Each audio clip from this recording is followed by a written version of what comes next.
Hello student, welcome to my channel. आज हम पढ़ने वाले हैं Lucent full book chapter wise. तो हमने इसका पहला पार्ट इंडस सिविलाइजेशन पढ़ा था और आज हम पढ़ने वाले हैं वैदिक कल्चर को। ठीक है? तो आइए चलते हैं और पढ़ते हैं वैदिक कल्चर। तो एंशिएंट इंडिया में सब पढ़ने वाले हैं वैदिक कल्चर। तो वैदिक कल्चर की शुरुआत 1500 बीसी से लेकर 600 बीसी तक होती है। 1500 बीसी से लेकर 600 बीसी तक मानी गई है।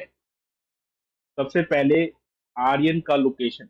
आर्यन जो थे वो एक कंट्रोवर्शियल पॉइंट है कि आर्यन जो थे वो कहीं से आए थे या वो इंडिया के ही निवासी थे। ठीक है। तो कुछ स्कॉलर्स जो हैं वो ये मानते हैं कि Aryan were native to the soil of India and some believe that they were migrated from outside। और कुछ मानते हैं कि वो कहीं बाहर से आए थे।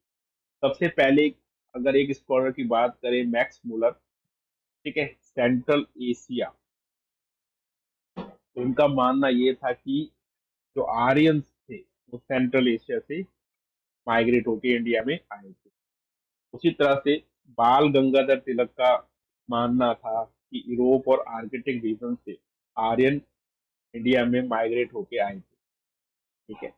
The popular believe the Aryans are suppose to migrated from Central Asia into Indian subcontinent. तो पॉपुलर बिलीफ के अनुसार, ठीक है, जो ज्यादातर लोग मानते हैं वो ये मानते हैं कि जो आर्यंस थे वो माइग्रेट होकर सेंट्रल एशिया से इंडिया सब कॉन्टिनेंट में आए थे। और कब आए थे? 2000 बीसी से लेकर 1500 बीसी के बीच में।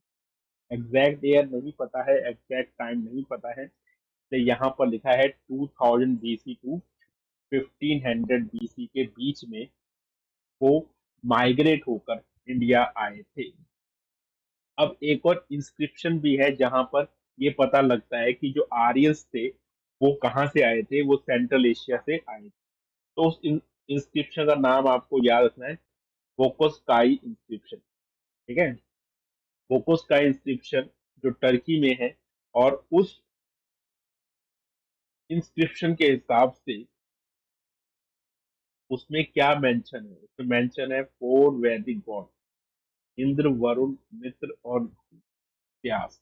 ये चार गॉड्स के बारे में उसमें इंफॉर्मेशन दे रखी है। ठीक है। कौन से? इंद्रदेव, वरुण देव, मित्रदेव और नस्त व्यास। तो ये प्रूफ करता है, तो ये प्रूफ कर रहा है कि Central Asian theory as their homeland. ये थ्योरी बहुत, ये प्रूफ होती है कि सेंट्रल एशिया के ही निवासी थे आर्यन जो इंडिया में माइग्रेट होके आए थे। The group that come to India first settle in the present frontier provision and the Punjab. वो कहाँ पर रुके थे जब वो इंडिया में आए थे? पंजाब में रुके थे। उस जगह का नाम था सप्त सिंधु। अब इस जगह का नाम सप्त सिंधु क्यों पड़ा? क्योंकि यहाँ पर 7 नदियां बहती थी। सप्त का मतलब होता है 7 और सिंधु मतलब नदी। 7 नदियों का जगह को सप्त सिंधु कहा गया। तो यहीं पर आर्यन सबसे पहले रुके थे या सेटल हुए थे। अब बात करते हैं वैदिक लिटरेचर के बारे में। वैदिक लिटरेचर पुरानी किताबें जहाँ पर कल्चर, ठीक है, कल्चर के बारे में बता रखा है। वहाँ के लोग कैसे थे, वो कैसे रहते थे, कौन कौन से कैटेगरी के लोग रहते थे, ये सब वैदिक लिटरेचर में लिखा गया है। लिटरेचर मतलब किताबें, तो किताबों में लिखा गया ये सब चीजें, जो वैदिक लिटरेचर का पार्ट है। It is presumed that, it is presumed मतलब प्रिज्यूम का मतलब है माना जाता है कि Rigveda was compose while the Aryans were still in Punjab. Aryan जब पंजाब में रहते थे उससे पहले ही ऋग्वेद को बना लिया गया। ऋग्वेद आर्यंस ने नहीं लिखा, तो पहले से किसी और ने लिखा था। तो ये माना जाता है, प्रिज्यूम्ड किया जाता है। ठीक है। ये भी पक्की बात नहीं है कि ऋग्वेद बाद में लिखा गया या पहले, पर ये प्रिज्यूम्ड किया गया, ये माना जाता है। ठीक है। आर्यंस वर स्टिल पंजाब, तो ऋग्वेद उससे पहले लिख दिया गया। वैदिक literature consist of four literary production. पांच पांच नहीं, फोर फोर लिटरेरी प्रोडक्शन जो है वैदिक लिटरेचर, चार लिटरेरी प्रोडक्शन में कैटेगराइज है। सबसे पहली है संहिता, संहितास और वेदास। जो वेद है, ठीक है, संहितास ठीक है। दूसरा है ब्रह्मनाश, ठीक है, ब्राह्मण्स के बारे में। आर्यकास, आर्यकास क्या होता है, जो जंगलों में रहते थे उनके बारे में। ठीक है, आरण्यकास, तो आरण्य कास, आरण्य कास। उसके बाद the Upanishad, Upanishad philosophical text उनको बोला जाता है, उसे उपनिषद कहा जाता है। वैदिक लिटरेचर ऑल्सो कॉल्ड श्रुति, वैदिक लिटरेचर को श्रुति भी कहा गया टू ईयर, क्योंकि ये जनरेशन टू जनरेशन फैलता गया। ठीक है, तो जितनी भी जनरेशन हुई फैमिली में, उन्होंने एक दूसरे को ये बताया, और वैदिक लिटरेचर पूरी दुनिया में फैल गया कहानियों के द्वारा, तो इसीलिए इसको श्रुति कहा गया। द मोस्ट इंपॉर्टेंट वैदिक लिटरेचर आर वेदास, सबसे इंपॉर्टेंट वैदिक लिटरेचर क्या माना गया है, वेदास को माना। वेदास आर कॉल्ड अपूष्य, इसको अपूष्य भी कहा जाता है, क्योंकि इसका मतलब ये होता है कि इसको इंसानों ने ना बनाकर भगवान ने रचा है, क्योंकि भगवान ने बनाया। नित्य, नित्य क्या होता है, एग्जिस्टिंग इन ऑल इटर्निटी। नित्य मतलब जो हर जगह वास है, हर जगह पे, हर चीज पे वास है, उसे नित्य कहा जाता है। तो इसीलिए वेदास को दो नाम दिए गए, अपरुष्य और नित्य। आगे बात करते हैं, देयर आर फोर वेदास, चार वेदास हैं, जिसमें से सबसे पुराना जो वेद है वो है ऋग वेद। ठीक है, तो कलेक्शन ऑफ लिरिक्स, इसमें गानों के फॉर्म में चीजों को समझाया गया है। ठीक है, और उसको हम भजन भी कह सकते हैं, जो हाइमन्स होता है, हाइमन्स का मतलब होता है भजन। तो hymns of Rig Veda recited by Hotri, तो इसके जो भजन है, इसके जो हाइमन्स है ऋग्वेद के, उसको किसने बोला है, उसको बोला है होत्री। ठीक है, होत्री। तो ऋग्वेद हमारा ओल्डेस्ट टेक्स्ट माना जाता है, पूरी दुनिया में सबसे ओल्डेस्ट टेक्स्ट है Rigveda. It is also called the first testament of mankind, पहला टेस्टामेंट जो है मैनकाइंड का, ये भी ऋग्वेद को बोला जाता है। ऋग्वेद कंटेन, कितने हाइमन्स हैं ऋग्वेद में, 1028 हाइमन्स हैं, जिसको 10th मंडल्स में डिवाइडेड कर रखा है। ठीक है? तो 10 किताबों में डिवाइडेड है, 10 बुक्स हैं ऋग्वेद की, जिसमें इसको डिवाइड किया गया है। और उसमें अगर हम देखें तो सेकंड टू सेवंथ मंडल, तो ये जैसे वॉल्यूम्स होते हैं किताबों के, वैसे मंडल्स होते हैं। तो mandals from second to seventh, तो सेकंड टू सेवंथ मंडल्स में गोत्रों, गोत्र के बारे में बता रखा है, वंश मंडल्स है, कुल ग्रंथ के बारे में बताया हुआ है। ठीक है, कुल के बारे में बताया हुआ है, आपका कुल क्या है, ठीक है, कौन से गोत्र का क्या कुल है, और उनके वंशज कौन थे, ठीक है, वो गोत्र कहाँ से स्टार्ट हुआ, तो ये सब information second to seventh mandal में दे रखा है। ठीक है, इसके बाद first and 10 mandals are said to have been added later, तो पहला और आखिरी जो मंडल है 10th मंडल, उसको बाद में जोड़ा गया। The 10th mandals contain the famous पुरुषा सुक्ता। ठीक है, तो 10th मंडल में क्या दे रखा है, पुरुषा सुक्ता के बारे में दे रखा है, विच एक्सप्लेन फॉर्म वर्नास, तो वर्नास की फॉर्म को एक्सप्लेन करता है 10 मंडल। वर्नस का मतलब काम के द्वारा। ठीक है, जब भी कोई व्यक्ति जो काम करता है, उसके हिसाब से उसकी पहचान की जाती थी पहले, पहले। ठीक है, जो वो काम करता था उसके हिसाब से उसकी पहचान होती थी। जैसे ये चार वर्णस में डिवाइडेड है। सबसे पहले है भरगनास, भरगनास मतलब पंडित, पूजा पाठ करते थे, ठीक है, यज्ञ करते थे, ठीक है, मंदिरों में पूजा करते थे, तो ये ब्रह्मनास। ठीक है, इनको ब्रह्मनास कैटेगरी में डाला गया। ये वर्णास क्या है, ब्रह्मनास। उसके बाद क्षत्रिय, क्षत्रिय मतलब रक्षक, प्रोटेक्टर। ठीक है, जो लड़ाई लड़ाई में जाते थे, जो लोगों को बचाते थे, प्रोटेक्ट करते थे, वो थे क्षत्रिय। उसके बाद वैश्य, वैश्य क्या होते थे, जो व्यापार करते थे, जो व्यापारी होते थे, जो बिजनेसमैन होते थे। ठीक है, उसके बाद है शूद्रा, शूद्रा क्या होते थे, जो सफाई करते थे, ठीक है, खाना बनाते थे, घोड़ों के अस्तबल में रहते थे। ठीक है, और सफाई का काम करते थे। ठीक है, कपड़े धोने का काम करते थे, तो इनको शूद्र कैटेगरी में डाला गया। तो ये जातियों के हिसाब से नहीं था, ये कर्म के हिसाब से, जो वो कर्म करते थे उसके हिसाब से उनको डिवाइड किया गया, इनको वर्नास कहा गया। ठीक है, तो इसको बोला गया पुष सुक्ता। फिर बात करते हैं वैदिक लिटरेचर में शाम वेद। ठीक है, तो ऋग्वेद हुआ, ठीक है। उसके बाद सामवेद होता है। तो सामवेद जो है बुक ऑफ चैंट्स है, यानी कि मंत्रों की किताब है। The hymns of Samaveda recited by Udgatri. Udgatri ने इसको रिसाइट किया। जैसे ऋग्वेद में होत्री थी रिसाइडेड, और यहाँ पे कौन सी है, उदगात्री। हाइमेंस ऑफ सामवेद, इट हैड 1549, ठीक है। तो 1549 हाइमन्स है। और सारे हाइमन्स कहाँ से लिए गए, ऋग्वेद से लिए गए हैं। सिर्फ 75 हाइमन को छोड़कर जितने भी हाइमन, जितने भी लिरिक्स हैं, जितने भी भजन हैं, वो ऋग्वेद से लिए गए हैं। This Veda important for Indian music. ये वेद किसके लिए इम्पोर्टेंट है, इंडियन म्यूजिक के लिए। क्योंकि म्यूजिक के बारे में साम वेद में आपको मिलेगा। इसके बाद करते हैं यजुर्वेद। तो यजुर्वेद क्या है, book of sacrificial sacrificial prayers. प्रार्थनाएं हैं इसमें दे रखी हैं, भगवान की प्रार्थनाएं, ठीक है। रिचुअल्स, क्या संस्कार है, उसके बारे में यहाँ पे बताया गया। The hymns of Yajurveda recited by Adhvaryu Adhvaryu, ठीक है। अद्व आर्यूस भी कह सकते हो आप, अद्व आर्यूस। तो ये रिचुअल वेद है जो हाइमेन यजुर्वेद डिसाइडेड किसने किया, अद्व आर्यूस ने। It is divided into two part. ये दो पार्ट में डिवाइडेड है। सबसे पहले है कृष्णा यजुर्वेद, दूसरा है शुक्ल यजुर्वेद। दो अजर वेद में डिवाइडेड है हमारे वेद, कृष्ण यजुर्वेद और शुक्ल यजुर्वेद। तीसरा था यजुर्वेद। के बाद Atharvaveda. Atharvaveda book of magical formula.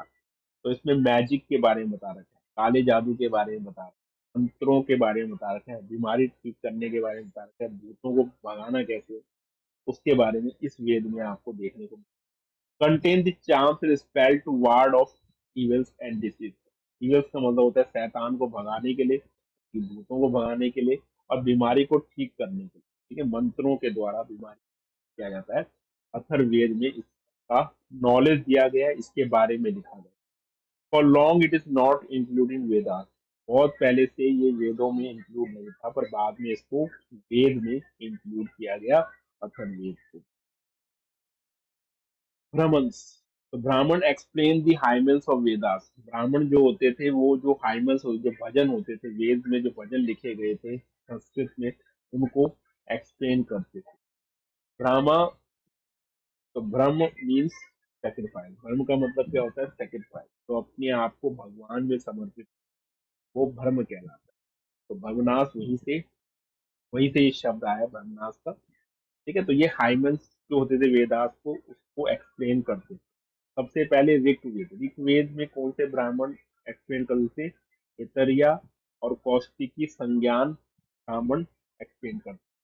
Samaveda, पंचविशा, तांड्य महाभ्रमणा, ठीक है, सदविंस, चंदोगाय एंड जेमिनाई। तो ये सारे जो ब्राह्मण है, ये सारे सामवेद को एक्सप्लेन करते हैं।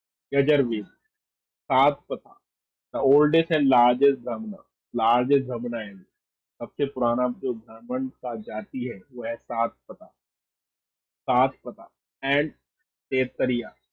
तेतरिया तो ये यजुर्वेद को एक्सप्लेन करते थे। और अथर्ववेद को एक्सप्लेन करने वाले वो क्या बोलते थे, वो पता, ठीक है। ये सारे नाम है जो अलग ब्राह्मण जाति है, वो कौन कौन से वेद को एक्सप्लेन करते थे, या कौन कौन से वेद के भजन को गाते थे। आगे बात करते हैं द वर्ड अरण्य। तो अरण्य क्या है, अरण्य मीन्स होता है फॉरेस्ट, ठीक है, forest. The forest text were called Aranya का। तो अरण्य का बोला जाता है फॉरेन टेक्स्ट को। फॉरेन टेक्स्ट का मतलब फॉरेस्ट के बारे में उसकी जानकारी थी।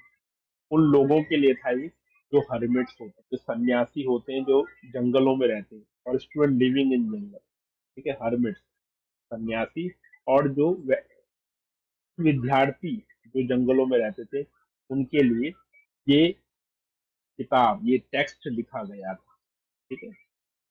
उपनिषद, उपनिषद are philosophical text.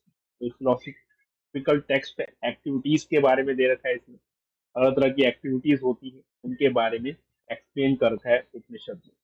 They are generally called वेदांत। इनको वेदांत भी कहा जाता है। क्यों कहा जाता है वेदांत? क्योंकि वेद वेद जब खत्म होते हैं तो उपनिषद शुरू होता है। एंड ऑफ वेदा के बाद उपनिषद की शुरुआत होती है, इसलिए इसको वेदांत कहा गया। देयर आर 108 उपनिषद। कितने उपनिषद है? 108। उसमें से सबसे पुराना उपनिषद जो है वो है विद्र विद्र नायिका। विद्र नायिका सबसे पुराना। ठीक है। विरहद नायिका। ठीक है। तो विरहद्र नायिका ये सबसे ओल्डेस्ट उपनिषद है। ओल्डेस्ट उपनिषद का नाम दे रखा है इसको विरहद्र नायिका। के बाद आगे बढ़ते हैं। लिटरेचर ऑफ वैदिक ट्रेडिशन। 600 बीसी से लेकर 600 एडी तक जो वैदिक लिटरेचर लिखी हुई थी, उसका जो ट्रेडिशन है, उसका जो कल्चर है, वो फॉलो होता गया इस 600 बीसी से लेकर 600 एडी। लिटरेचर ऑफ वैदिक ट्रेडिशन में सबसे पहले को बोला जाता है स्मृति। ठीक है। जो पुराने वेद जो लिखे गए थे उसकी स्मृति के द्वारा, उसके रिमेम्बर के द्वारा जो हम चीजें करते हैं, उसे हम वैदिक ट्रेडिशन का। ठीक है। स्मृति का मतलब याद। जो वैदिक लिटरेचर जो पुराणों में लिखा हुआ है, जो पुराने लोगों ने लिखा, उसको याद करते हुए उस ट्रेडिशन को फॉलो किया 600 बीसी से लेकर 600 एडी के बीच। There are 6 वेदांस। इसमें 6 वेदांस के बारे में बता रखा है। वो कौन कौन से हैं? सबसे पहला है Shiksha, Pratishakhya, the oldest text on phonetics. तो ये फोनेटिक्स के बारे में ये टेक्स्ट है। शिक्षा का मतलब उच्चारण, बोलने का तरीका, आपको किससे कैसे बोलना है, आपको कैसे डिसिप्लिन फॉलो करना है, आप कौन से शब्द का उच्चारण कैसे करेंगे, वो सारी चीजें कौन सी बुक में लिखा गया है? प्रतिशकाया में। ठीक है? प्रतिशकाया में वो चीजें लिखी गई। कल्पसूत्रा। कल्पसूत्रा जो था, जो किताब थी, रिचुअल्स के बारे में थी। इसमें सबसे पहला है सल्व सूत्रास और सरुता सूत्रास। तो सरुता सूत्रा और solve Sutra deal with sacrifice. Sacrifice के ऊपर। सेक्रीफाइस मतलब जब हम मुंडन करते हैं, ठीक है, अपने बालों को सेक्रीफाइस करते हैं, ठीक है, किसी की बलि चढ़ाते हैं, ठीक है, तो ये सब चीजें इस कल्प सूत्रा में दे रखी थी सेक्रीफाइस के बाद। गृह सूत्रा।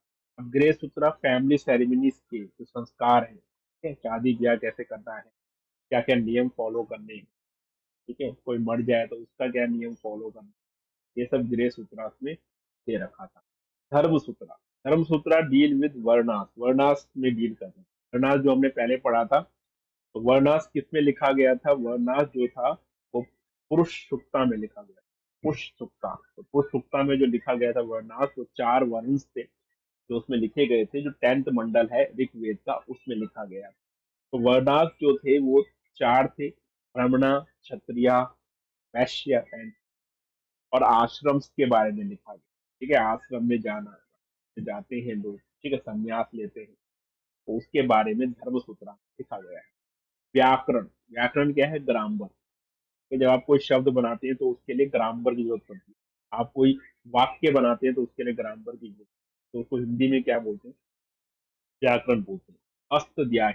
तो सबसे पुरानी जो व्याकरण है वो है अष्टध्यायी पाणिनि। के पाणिनि। पाणिनि से भी आता है सवाल और अष्टध्यायी से भी आ सकता है। तो ये दोनों क्या है? Oldest grammar of the world. इसके बाद निरुक्ता। निरुक्ता क्या होता है? इटिमोलॉजी। इटिमोलॉजी जब आप, ये साइंस का एक शब्द है, तो स्टडी ऑफ वर्ड्स, शब्दों की अध्ययन करना, शब्दों का अध्ययन करने वाला, तो इटिमोलॉजी। ठीक है, शब्दों का अध्ययन। Nirukta. Nirukta based on Nighantu, a collection of difficult Vedic word. Difficult Vedic word की कलेक्शन को क्या बोलते हैं? Nighantu. Nighantu the oldest word collection of the world. World की सबसे ओल्डेस्ट वर्ड कलेक्शन है। और निरुक्ता। निरुक्ता हमारी एक डिक्शनरी है, ओल्डेस्ट डिक्शनरी है वर्ल्ड की, जो शब्दों की मतलब बताया गया। ठीक है, किस शब्द का क्या मतलब है, तो उसके बारे में बताया गया। तो ये ओल्डेस्ट डिक्शनरी जो है वर्ल्ड की, वो ये निरुक्ता। उसके बाद बात करते हैं लिटरेचर ऑफ वैदिक ट्रेडिशन। चांद। चांद क्या होता है? मैट्रिक्स। कोई भी चीज नापनी है तो उसके लिए चांद का यूज किया जाता है। तो ये जो किताब है चांद सूत्रा, इसमें इसको बताया गया है। मीटर, सेंटीमीटर, इंचेस, ठीक है, कैसे क्या होते हैं, कौन कितना बड़ा होता है, तो ये सब इसमें बता रहा है।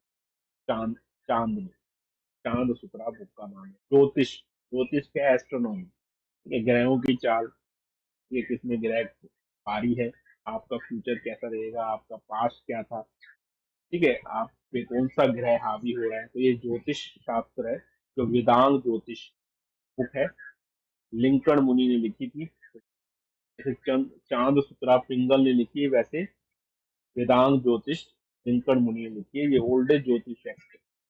उसके बाद करते हैं सिक्स फेमस स्मृति के बारे में। स्मृति मतलब जो जो वेदास को रिमेम्बर करते हुए जो ट्रेडिशन हमने फॉलो किया, उसको स्मृति कहा गया है। तो सिक्स फेमस स्मृति कौन कौन सी है? सबसे पहली है मनु स्मृति। मनु का मतलब होता है इंसान। तो ये प्री गुप्ता पीरियड में मनु स्मृति सबसे ओल्डेस्ट स्मृति यही है, ठीक है। इसको कमेंटेटर किसने किया है? इसको कमेंटेटर किया विश्व रूपा ने, मेगा अतिथि ने, गोविंद राज ने, पुलक भट्ट ने, मनु स्मृति, इन्होंने कमेंटेटिंग दी, ठीक है। तो लोगों को बताया गाना गा के या फिर नाटक करके, कमेंटेटरी देते हुए, लोगों को जगह जगह सम्मेलन होते थे, वहां पर ये लोगों को मनुस्मृति की कहानियों को बताते थे। यज्ञ वालिकाए स्मृति, यज्ञ वालिकाए स्मृति जो थी, ये प्री गुप्ता पीरियड था, मतलब गुप्ता पीरियड से पहले का है। और इसको कमेंटेटरी कौन करता था? विश्व Rupa, Vijnaneshwara, Apara Apararka, king of Shilahara dynasty, Shilahara dynasty के किंग थे अपरारका, जो इसको कमेंटेटरी करते थे। किसको? यजन वालिका स्मृति, नारद स्मृति। तो नारद स्मृति भी हमारा गुप्ता पीरियड का है। पराशर स्मृति भी हमारा गुप्ता पीरियड का है। बृहस्पति स्मृति भी गुप्ता पीरियड की है। कात्यायना स्मृति भी गुप्ता पीरियड की है। तो गुप्ता पीरियड क्या कहना? Gupta period is the golden period of ancient India का गोल्डन पीरियड अगर कहा जाता है एंशिएंट हिस्ट्री का या एंशिएंट इंडिया का, तो वो था गुप्ता। क्या बात करते हैं लिटरेचर ऑफ वैदिक ट्रेडिशन, इसमें आगे बढ़ते हैं। देर आर टू महाकाव्य, तो दो महाकाव्य लिखी गई है। सबसे पहले रामायण, जिसको वाल्मीकि ने लिखा था, इसको आदि काव्य भी कहा जाता है। ये सबसे ओल्डेस्ट एपिक है, जिसमें 24,000 श्लोक हैं, ठीक है। और इन श्लोक्स को 7 खंड में डिवाइड कर रखा है, यानी कि 7 सेक्शन में डिवाइड कर रखा है। तो पहला और 7वां खंड जो था वो बाद में जोड़ा गया। खंड्स क्या होते हैं? खंड होता है सेक्शन। इसके बाद है महाभारत, दूसरा महाकाव्य महाभारत है, जिसको वेद व्यास ने लिखा। इसमें 1 लाख श्लोक है और 18 पर्व में डिवाइडेड है। 18 पर्व में, तो पर्व को 18 चैप्टर बोले गए, ठीक है। और भगवत गीता को भीष्म पर्व से एक्सट्रैक्ट किया गया। शांति पर्व इसमें लॉन्गेस्ट चैप्टर है महाभारत। लॉन्गेस्ट चैप्टर जो है महाभारत महाकाव्य का। लिटरेचर ऑफ वैदिक ट्रेडिशन में आगे पढ़ते हैं पुराण्स के बारे में। पुराण्स मीन दी ओल्ड, मतलब ये था पुराना। There are 18 famous Purana in which Matsya Purana is the oldest. तो 18 फेमस पुराण है, जिसमें से मत्स्य पुराण सबसे पुराना है। और दूसरे इंपॉर्टेंट पुराण है भगवत, ठीक है, Bhagavat, Vishnu, Vayu and Brahmanda. They describe the genealogical of various royal dynasty. तो वंशज के बारे में, बहुत सारे जो बड़ी बड़ी डायनेस्टीज थी, उनके वंशज के बारे में इन किताबों में, इन पुराणों में आपको देखने को मिलता है। उपवेदा ट्रेडिशनली एसोसिएटेड विद वेद, वेद से जो किताब बनी है उन्हें क्या कहा गया? उपवेद बोला गया। जैसे आयुर्वेदा, आयुर्वेदा मेडिसिन के ऊपर थी, जिसको ऋग वेद से लिया गया। गंधर्व वेद, गंधर्व वेद का मतलब म्यूजिक, जिसको साम वेद से लिया गया। धनुर्विद्या मतलब आर्चरी, जिसको यजुर्वेद से लिया गया। और शिल्प वेदा, यानी कि विश्वकर्मा। शिल्प वेदा क्या है? घरों को कैसे बनाना है, ठीक है, मूर्तियां कैसे आप बना सकते हैं, ठीक है, शिल्पकार कैसे बन सकते हैं, तो ये सारे अथर्ववेद में दिया गया है, ठीक है। आगे बढ़ते हैं लिटरेचर ऑफ वैदिक ट्रेडिशन में। हम दर्शन और उसके फाउंडर कौन थे और उनकी कौन कौन सी किताबें थी। सबसे पहला दर्शन है सांख्य दर्शन। जो कपिला ने लिखा, और सांख्य सूत्रा में इसमें दे रखा है। तो किताब का नाम क्या है? सांख्य सूत्रा। योग दर्शन, योग दर्शन पतंजलि ने, और योग सूत्रा में इसको दिया। न्याय दर्शन अक्षपदा गौतम, और न्याय सूत्रा में इसको दे रखा है। विशेषज्ञ दर्शना उल्पो कन्नड़, कन्नडा में दे रखा है। तो वैशिष्टिकी की अगर बात करें, वैशिष्टिक दर्शन की, तो इसमें कन्नड़ के कल्चर के बारे में बता रखा है, जो उलुका कन्नड़ ने लिखा, और वैशिष्टिकी सूत्रा में इसको दे रखा है। ठीक है। तो मिम्सा एंड पर्व मिम्सा ये दे रखा है जैमिनी में। पर्व मिम्सा सूत्रा में इसको बता रखा है। वेदांत एंड उत्तर मीमांसा, तो भद्रयान ने इसको लिखा, और धर्म सूत्र और वेदांत सूत्रा ने इसके बारे में इंफॉर्मेशन दे रखी है। तो ये थे हमारे वैदिक ट्रेडिशन लिटरेचर। यहाँ पे खत्म होता है। अगली क्लास में हम और आगे बढ़ेंगे, जिसमें हम अर्ली वैदिक कल्चर के बारे में पढ़ेंगे, और उसके बाद लेटर लेटर वैदिक कल्चर के बारे में मिलेंगे। तो अभी के लिए हम इतना ही करते हैं। Thank you so much.